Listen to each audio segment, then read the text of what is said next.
क्या हुआ गणेश? तुम्हारा और तुम्हारे मूषिकों का पेट नहीं भरा क्या?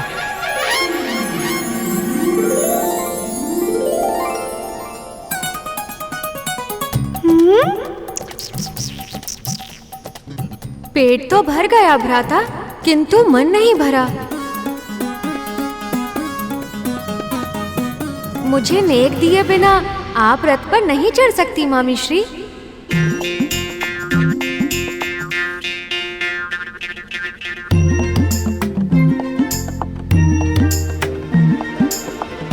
स्वामी, अभी तो आपने वचन दिया था कि सारी परिस्थिति में आप मेरे साथ रहेंगे, और अभी आपने मुझे अकेला छोड़ दिया। मैं आपके साथ ही हूं देवी, और सदैव आपके साथ रहूंगा।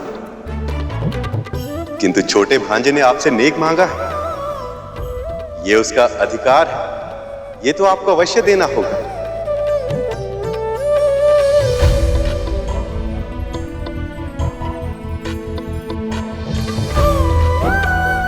गणेश, आप बुद्धि के देवता हैं और मैं धन वैभव की देवी, और जब बुद्धि ही ना हो तो धन कैसे प्राप्त कर सकते हैं।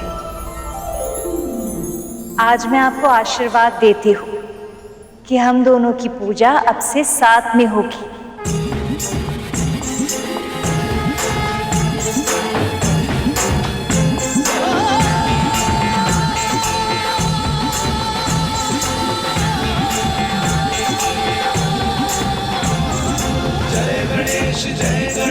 जो हम दोनों का स्मरण साथ में करेगा, वो ज्ञान और सफलता दोनों पाएगा, सदैव सुखी रहेगा। आपने बहुत अनुपम उपहार दिया है मामी श्री। इससे उत्तम नेक कोई और हो ही नहीं सकता।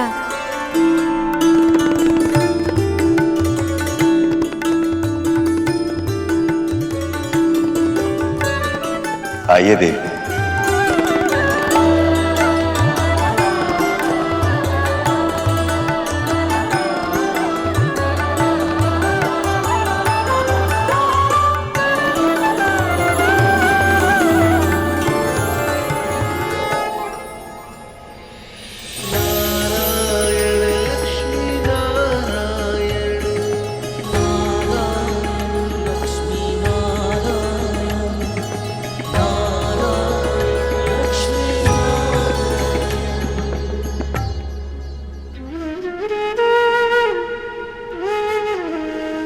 विंता,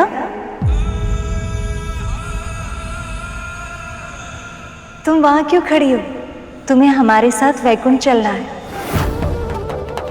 मैं वैकुंठ? प्रभु विष्णु के धाम?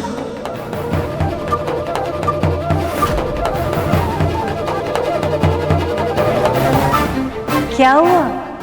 चौंक क्यों गई? विवाह हुआ है, पर वैकुंठ में भी तो रीतियां होंगी ना।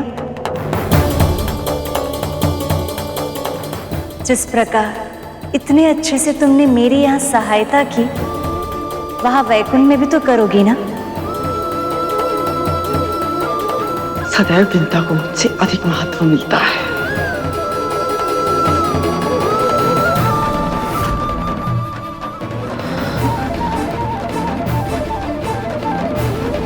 पर माँ, मैं कैसे? नहीं माँ, मैं नहीं आ सकती वहां। विंता, मैं स्वयं तुम्हें मेरे साथ वैकुंठ चलने के लिए कह रही हूँ, और तुम मना कर रही हो। मेरे कहने का अर्थ ये नहीं है माँ, पर मैं कैसे? देवी विंता, वैकुंठ की स्वामिनी ने स्वयं आपसे साथ चलने का आग्रह किया। आप इनका आदेश टाल नहीं सकती।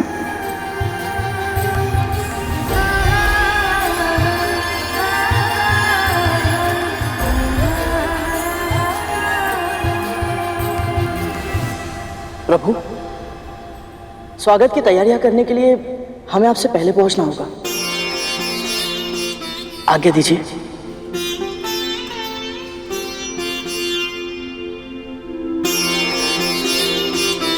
चलिए माँ।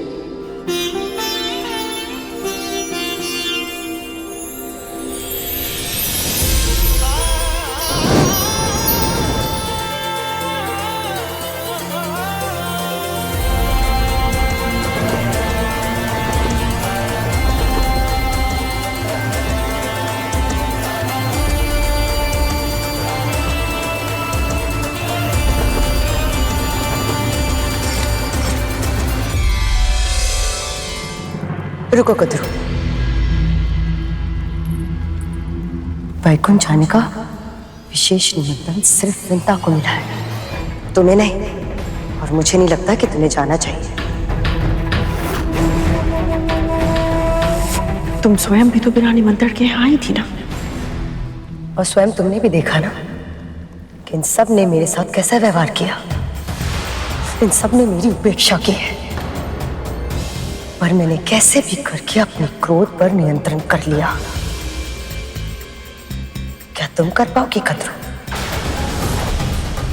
व्याकुंठ में जाकर अगर तूने विंता के लिए कुछ भी बुरा कहा या सोचा तो ना जाने परिणाम क्या होगा।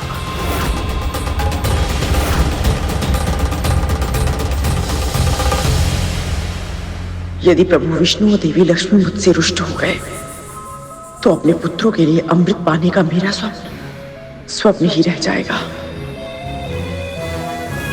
तुम ठीक कह रही हो, मुझे वैकुंठ नहीं जाना चाहिए।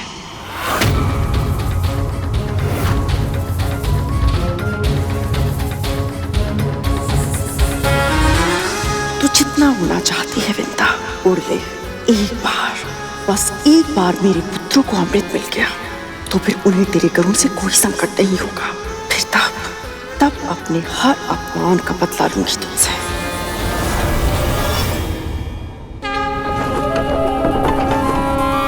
अद्भुत, अविश्वसनीय, कितना सुंदर है ये लोग।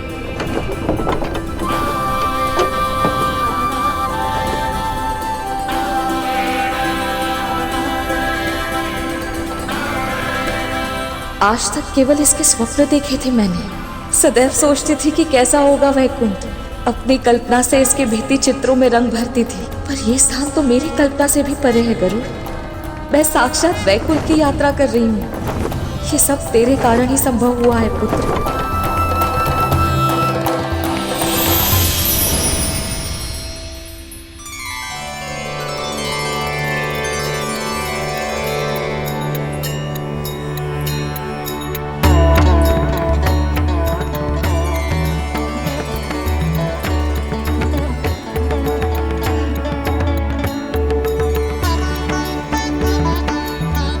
मुझे तो विश्वास ही नहीं हो रहा गरुड़, मैं वैकुंठ के द्वार के सामने हूँ।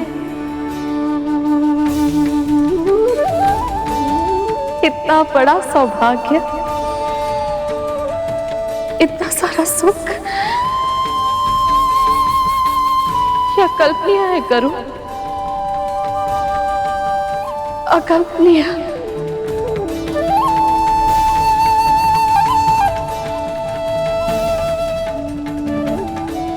विंता, आओ आओ। अच्छा हुआ तुम तनिक पहले ही आ गई। एक बार तुम भी देख लो, गृह प्रवेश की कोई सामग्री छूट तो नहीं गई? मैं? हाँ, मैं कैसे देखूं? अरे चलो भी। ये देखो।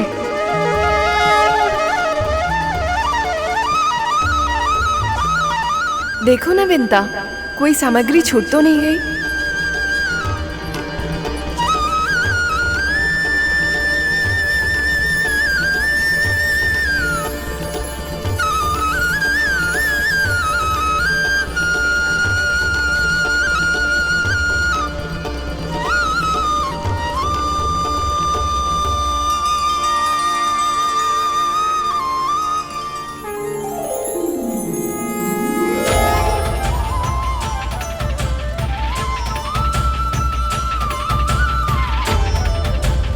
माँ, प्रभु विष्णु और माता लक्ष्मी आ गए।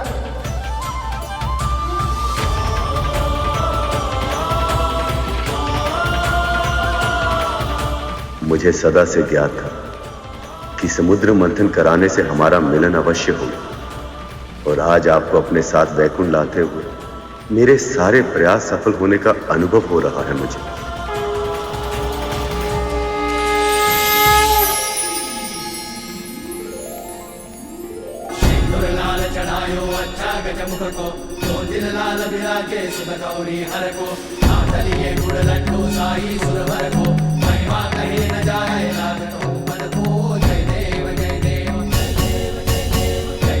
पूजा स्वीकार करें गणपति, भीतर पधारें।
सुमनत वंदित सुंदरी माधवी चंद्र सहोदरी है ममाए, मुनिगण वंदित मोक्ष प्रदायनी मंजुल भाषिणी वेदनुते, पंकज वासिनी देव सुपूजित सद्गुण वर्षिणी शांतियुते। जय जय है मधुसूदन कामिनी आदि लक्ष्मी परिपालय मां।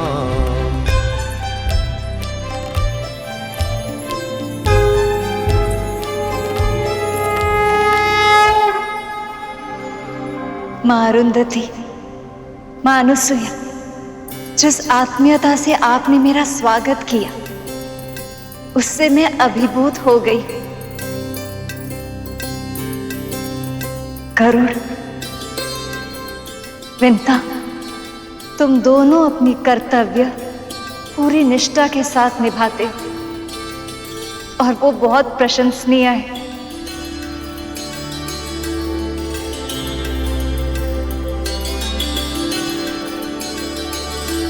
और सबसे अधिक धन्यवाद मैं आपको कहना चाहती हूँ स्वामी, आप ही के कारण इस अद्भुत आनंद का अनुभव करने का अवसर मिला मुझे। केवल आप ही नहीं देवी, संसार की हर स्त्री इसी सम्मान की अधिकारी है, क्योंकि पत्नी का धर्म निभाते समय वो जितने त्याग करती है उसकी कल्पना भी नहीं की जा सकती। मेरे सखा ने बिल्कुल सत्य कहा है देवी। एक कन्या जिस घर में पली बड़ी होती है उस घर को, माता पिता को, भाई बहन सखी संबंधियों को, सभी को छोड़कर वो एक अपरिचित व्यक्ति के साथ अपना पूरा जीवन बिताने के लिए तैयार हो जाती है, केवल एक आश्वासन के सहारे। वो आश्वासन जो उसके पिता ये कहते हुए देते हैं कि ये वर तुम्हारे लिए पूरी तरह से उपयुक्त है। पूरे विश्वास से कन्या अपने पिता के वचन को अपना जीवन मान लेती है। सब कुछ त्याग कर वो एक नया जीवन लेती है। ससुराल में पग रखते ही पति के सभी संबंधी उसके अपने हो जाते हैं। सत्य तो यह है देवी कि एक स्त्री ही है जो अपने सृजन की शक्ति से कुल को आगे बढ़ा सकती है, अपने पति को अपने माता पिता के ऋण से आंशिक रूप से मुक्त कर सकती है। स्त्रियां बिना कुछ मांगे पुरुषों पर अपना सब कुछ न्यौछावर कर देती है।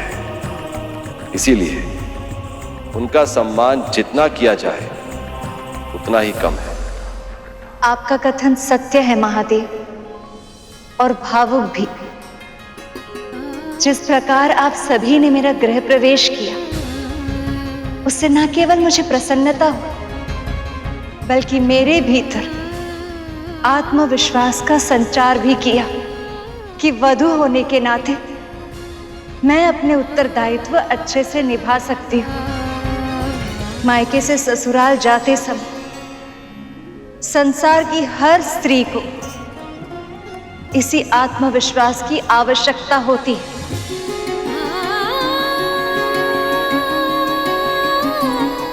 इसलिए मैं ये संकल्प लेती हूँ स्वामी, आज से जो भी परिवार अपने बहू का गृह प्रवेश इन सब संस्कारों के साथ करेगा, मैं स्वयं उस स्त्री के भीतर स्थिर निवास करके उसे गृह लक्ष्मी बनाऊंगी।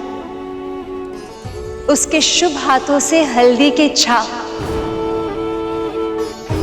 उस घर के कष्ट और रोगों को मुक्त करेंगे। अक्षत बिखेरने से उस घर में संपन्नता और प्रसन्नता बिखरेगी, और आलते से रंगे हुए उसके पदचिह्न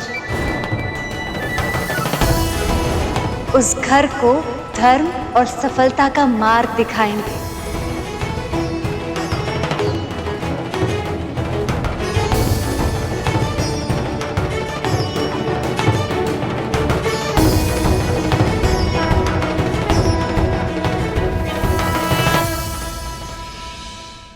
यदि तुम सब मानते हो कि हमारे प्रतियोगी केवल देवता हैं, तो तुम सब भ्रम में हो।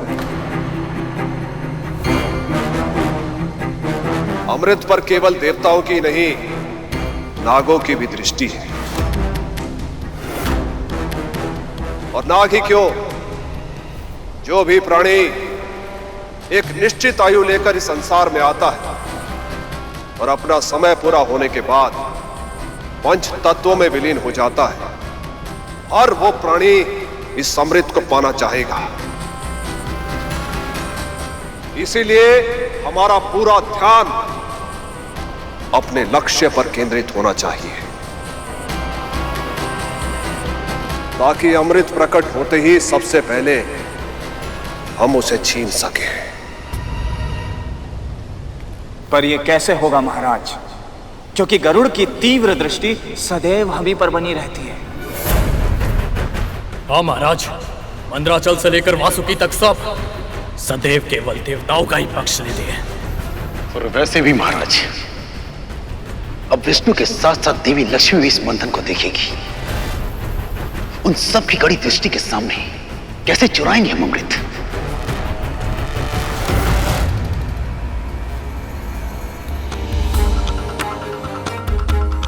नारायण नारायण।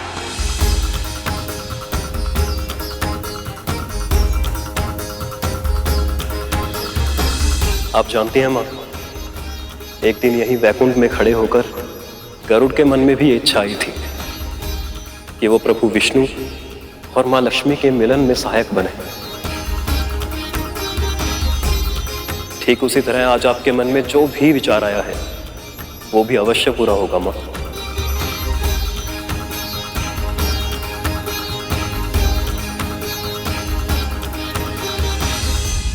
वैसे सखी, जब से आपने स्वयंवर में नारायण को चुना है, तब से मेरे भीतर एक प्रश्न उमड़ रहा है। कहाँ तो आप मृगनयनी, मनमोहक लाल गालों वाली रूपमती देवी, और कहाँ ये नारायण जो कभी तो सलोने दिखाई देते हैं और कभी सांवला श्याम रंग धारण कर लेते हैं। आप कमल पुष्प पर विराजती हैं और ये विशाल सर्प पर।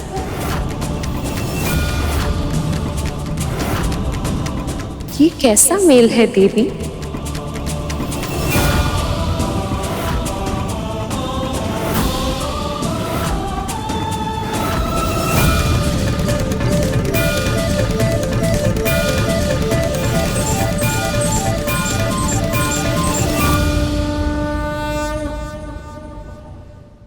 माँ पार्वती, आप प्रभु के बारे में ऐसा कैसे कह रही हैं? और क्यों? ये भी एक रीति होती है गरुड़। नंदे और भाभियां नववधू से उपहास करती हैं ताकि उसे ससुराल में हिचकिचाहट ना हो और वो अपने मन की बात सबके सामने रख पाए।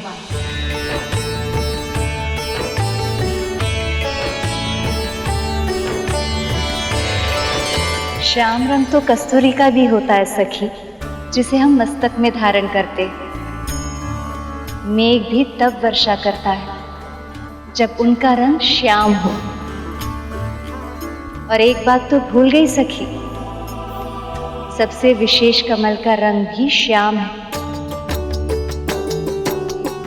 और गालों की लाली का क्या कहना, लाल तो कौवे की जीभ भी होती थी, पर वो हमेशा बोलता है कर्कश स्वर में।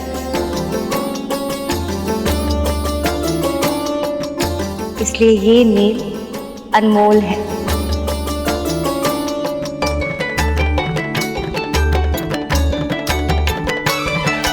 बस ऐसे ही एक दूसरे का पक्ष लेते रहिए, एक दूसरे का साथ देते रहिए। चलिए, ये रीति भी पूरी हो गई। अब प्रथम रसोई की रीति भी कर लेते हैं। अभी लाई।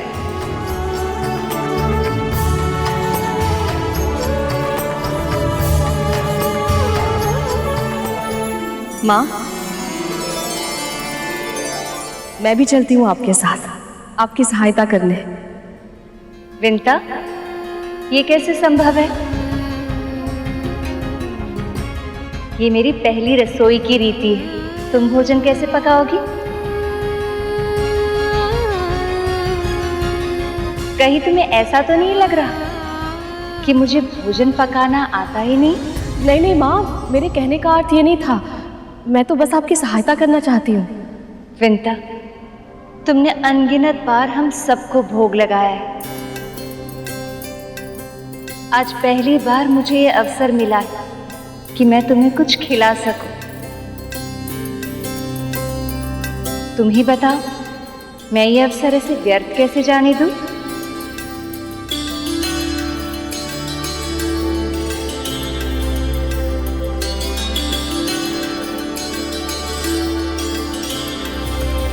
माँ लक्ष्मी रसोई में कार्य करके पकवान बनाए और मैं उन्हें ग्रहण करूं, जो कभी स्वप्न में भी नहीं देखा था, जिसकी कल्पना भी नहीं की थी, वो सत्य हो रहा है गरुड़। भगवान को भोग लगाकर जब मन को इतनी प्रसन्नता मिलती है, तो उनके हाथों से भोग खाकर तो ये जीवन तृप्त हो जाएगा पुत्र।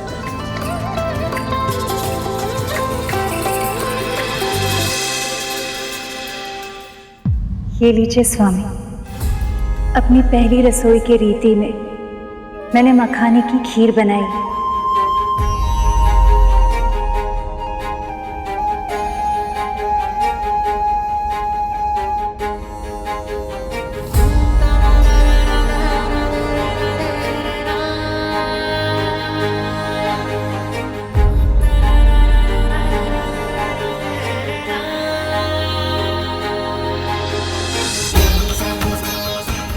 आप सब खा क्यों नहीं रहे? जब भक्त भगवान को खिलाए बिना स्वयं नहीं खाता, तो हम अपने भक्तों को खिलाए बिना कैसे खा सकते?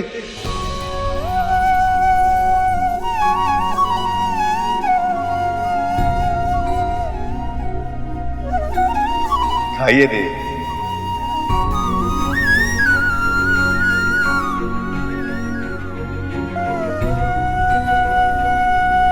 अपने प्रिय के हाथों से बनी खीर खाने के लिए और कितनी प्रतीक्षा करवाएंगी आप मुझसे?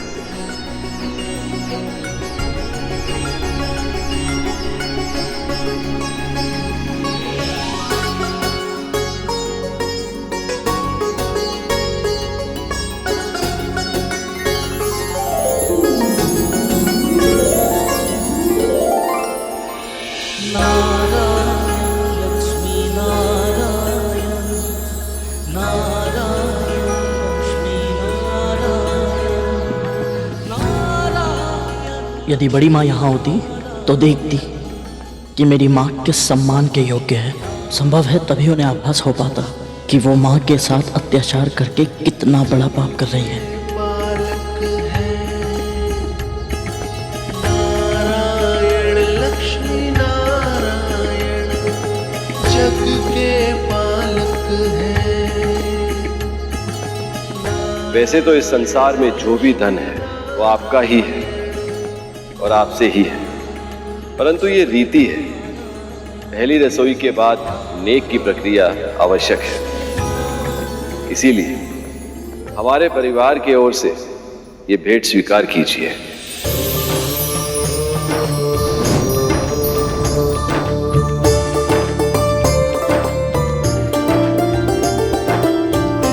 जन कल्याण का साक्षात स्वरूप है आप दोनों। आप सदैव जन कल्याण करते रहिए, यही हमारा आशीर्वाद है और हमारा उपहार भी। प्रभु, देवी लक्ष्मी, ये मेरी और देवताओं की ओर से आपके लिए छोटी सी भेंट।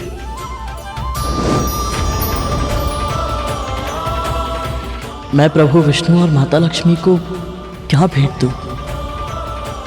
अब हमें प्रस्थान की आज्ञा दीजिए।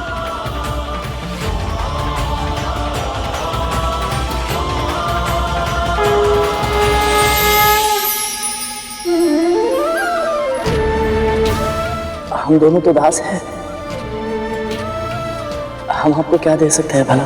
तुम दोनों ने हमें पहले ही उपहार दे दिया है, अपनी भक्ति का उपहार। यदि भक्त की भक्ति ना हो तो भगवान भी भगवान नहीं हो सकते। अब आज्ञा दीजिए प्रभु, ताकि महारानी के महल लौटने से पहले मैं वापस पहुंच सकूं। देवी विंता, आपकी कर्तव्य निष्ठा सत्य ही अद्भुत है।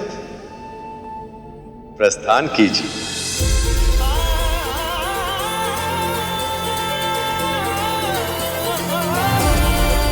मेरे लिए क्या आज्ञा है प्रभु? तुम्हारा संदेश सही था गरुड़। असुरों ने मंथन का प्रयास इसलिए किया था ताकि वह अमृत को अकेले ही पा सके, किंतु वह विफल हुए। इसलिए अब उनकी इच्छा और भी तीव्र हो गई है और वह अमृत को चुराने के लिए किसी भी सीमा तक जा सकते हैं। अब यह हमारा दायित्व है गरुड़। हमें यह सुनिश्चित करना होगा कि अमृत अयोग्य के हाथों में न जाए। ऐसा ही होगा प्रभु, अमृत उसे ही मिलेगा जिसे आप चाहेंगे।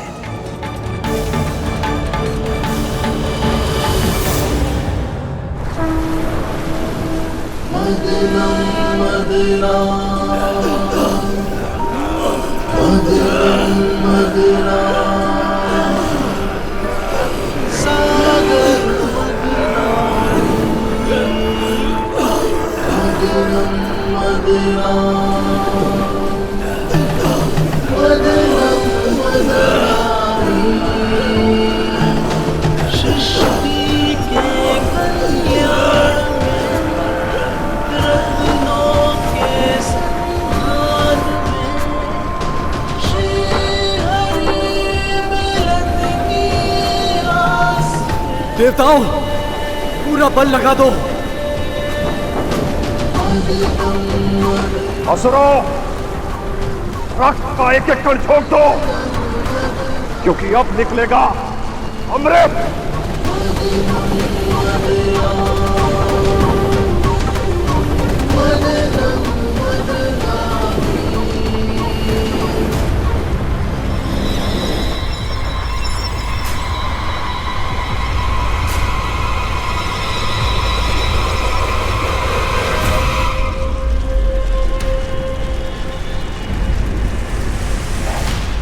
ये दुर्गंध कैसे? ये कैसी दुर्गंध है देवराज?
ये क्या पदार्थ है?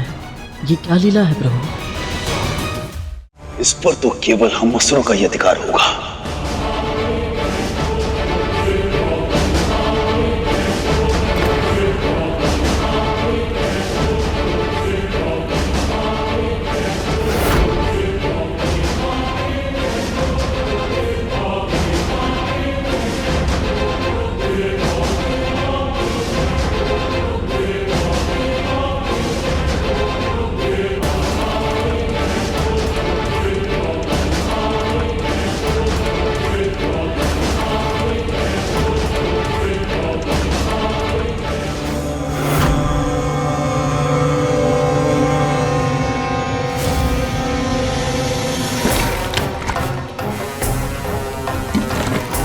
असुरो, ये अमृत नहीं है, वारुणी है। जिसे लेने में हम देवताओं को कोई रुचि नहीं है। असुर उसे आनंद से ले सकते हैं। क्यों देवताओं? सत्य कहा देवराज।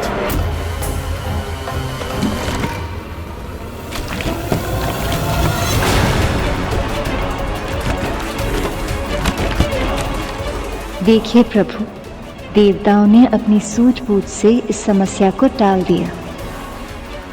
आपने सही कहा लक्ष्मी, ये उनके सात्विक गुण हैं, किंतु असुर अपने तामसिक अवगुण के कारण समस्या को स्वयं ही निमंत्रण दे रहे हैं।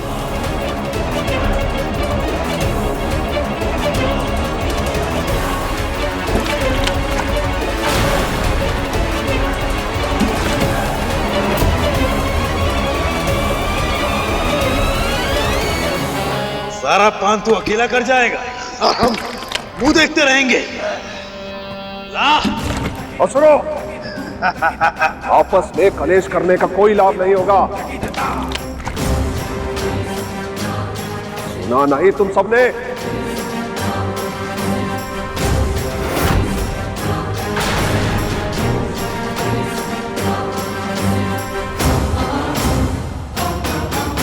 महाराज बलि का भी आदेश नहीं मान रहे। ये वस्तु क्या है प्रभु? ये कौन सी वस्तु है जिसने असुरों को भी उन्मत्त कर दिया है? ये वारुणी है गरुड़, मदिरा, संसार के सबसे आकर्षक, सबसे नशीले द्रवों अर्थात पेय पदार्थों में से एक है। यह व्यक्ति के मन की सभी दुविधाओं, सारी हिचक को दूर करता है। यह संसार के सभी कष्टों और कठिनाइयों को भुला देता है। जो भी इसका पान करता है उसे परम आनंद की अनुभूति कराता है ये द्रव्य। प्रभु, यदि ये द्रव्य इतना आकर्षक है तो फिर देवताओं ने इसकी एक भी बूंद पाने में तनिक भी रुचि क्यों नहीं ली? ऐसा इसलिए शेष, क्योंकि एक बार जिसने भक्ति के आनंद का आभास किया हो, उसे परमानंद के लिए मदिरा जैसे इंद्रियों को शिथिल करने वाले और विवेक का नाश करने वाले मादक पदार्थों की आवश्यकता नहीं होती। संसार में ऐसा भी कुछ है जो असुरों को अमृत में बुला दे? ये तो मैं सोच भी नहीं सकता था माँ। मदिरा के अतिरिक्त एक और ऐसी मादक वस्तु है जिसे देखते ही दानवों के साथ साथ देव भी अपना सुध-बुध खो जाते हैं। जो देवताओं को भी अपने प्रभाव में ले ले, वो वस्तु तो मदिरा से भी अधिक मादक हुई माँ। मदिरा से भी अधिक मद भरी ऐसी कौन सी वस्तु हो सकती है माँ? प्रभु, इस विषय में आपसे अधिक कौन अच्छे से समझा पाएगा, क्योंकि आने वाले समय में आप मोहिनी अवतार धारण करने वाले हैं। वो वस्तु है स्त्री की आंखें।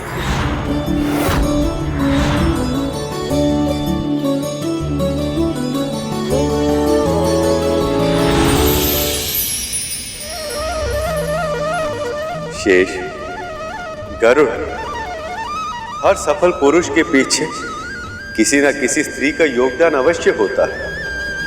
स्त्री की शक्ति की कल्पना भी नहीं की जा सकती। यदि स्त्री चाहे तो पुरुष अपने उद्देश्य पर ऐसे ध्यान केंद्रित कर सकता कि वो कभी भटकता नहीं। और यदि स्त्री चाहे तो पलक झपकते ही पुरुष अपने लक्ष्य को भूलकर उसकी मद भरी आंखों में खो सकता।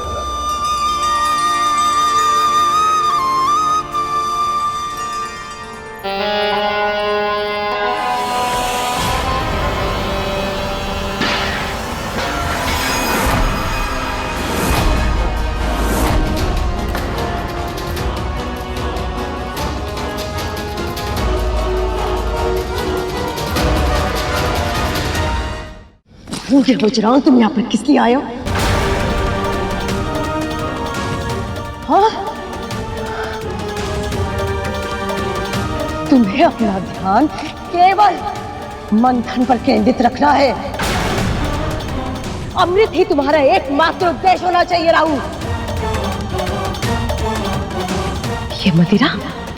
ये मदिरा वो जाल है जो तुम्हें अपने लक्ष्य से भटकाएगा।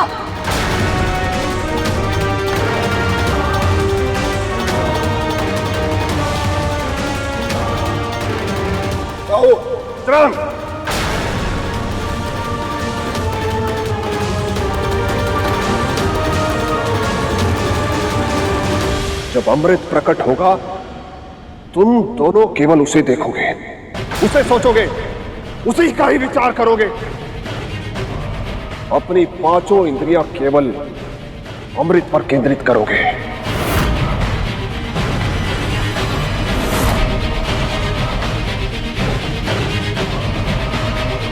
यदि तुम इस योजना में असफल हुए तो हमारी योजना भी असफल हो जाएगी।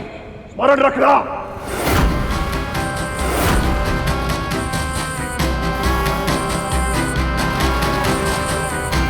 यदि हम अमृत हार गए तो सब कुछ हार जाएंगे। अपनी महत्वाकांक्षा, अपना स्वप्न, अपना साम्राज्य सब कुछ।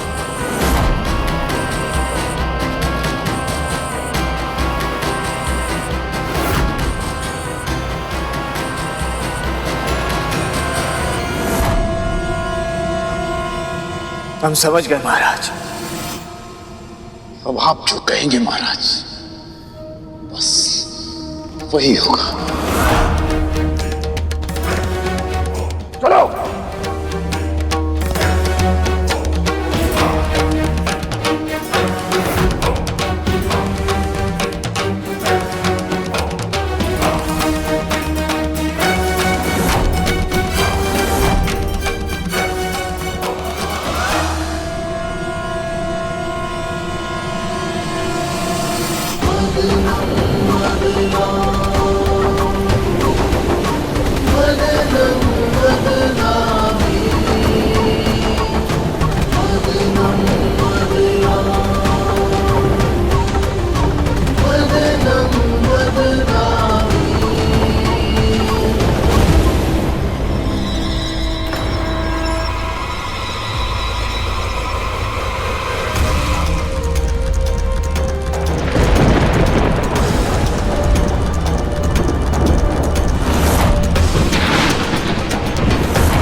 लगता है इस बार अमृत निकलेगा।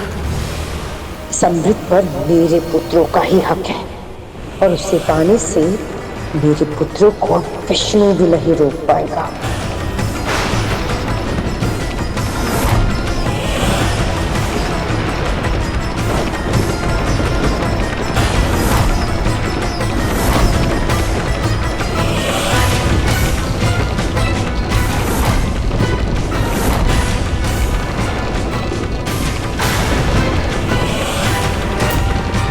देवराज, अमृत के आने पर इस प्रकार का प्रलय संभव नहीं।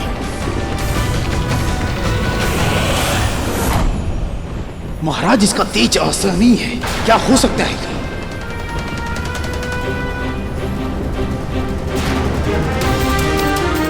आखिर ये क्या वस्तु है जिसके प्रकाश से सभी विचलित हैं?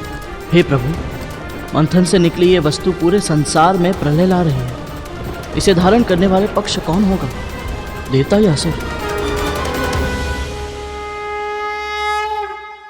पक्षीराज गरुड़ के साहस भरे कारनामे देखने के लिए चैनल को सब्सक्राइब करें और साथ ही बेल आइकॉन दबाना न भूलें।